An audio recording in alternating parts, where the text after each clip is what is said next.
Have you ever noticed that most people's right foot angles out a little bit more than their left? If you haven't, I'm sorry, you'll never be able to unsee this. But let's break down why that happens and the implications for training. Now, first things first, this isn't to say that both feet can't angle out or the left might not open up more than the right. But typically with compensatory sequences, we will see the right foot go out first, and this has to do with the orientation of the pelvis that occurs. Starting with a narrow ISA, we see that their first compensatory sequence is to go down and forward on the left. This is caused by a compression of the musculature on the posterior side of the pelvis that drives them forward on that left side. So, what does that mean for the right?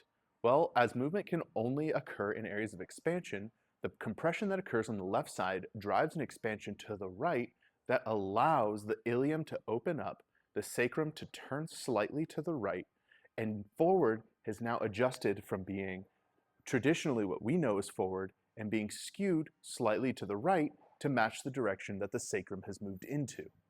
This change in pelvis shape works its way down the entirety of the right side, moving it out into a space of ER where IR might still be accessible through overlaying in an ER space. Continued abuse of this right side will create a posterior compression of the pelvis, which will result in the entirety of the pelvis being moved relatively forward in space from where it started.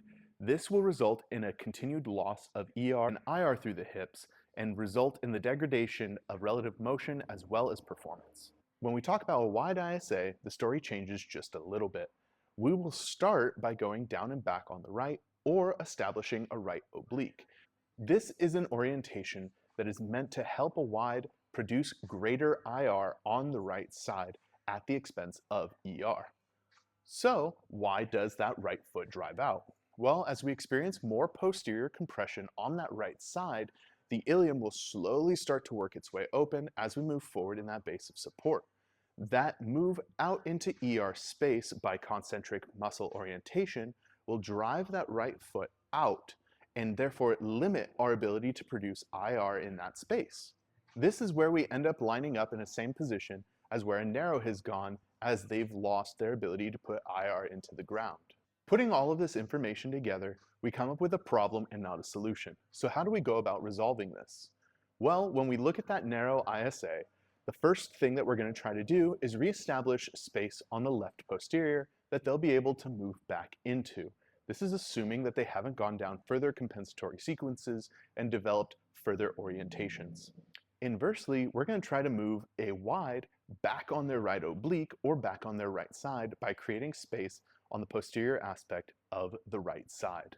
These will both be done through a combination of foam rolling, resets, and breathing exercises to help create space potential for IR to be driven through to repattern the motion that will restore this relative motion.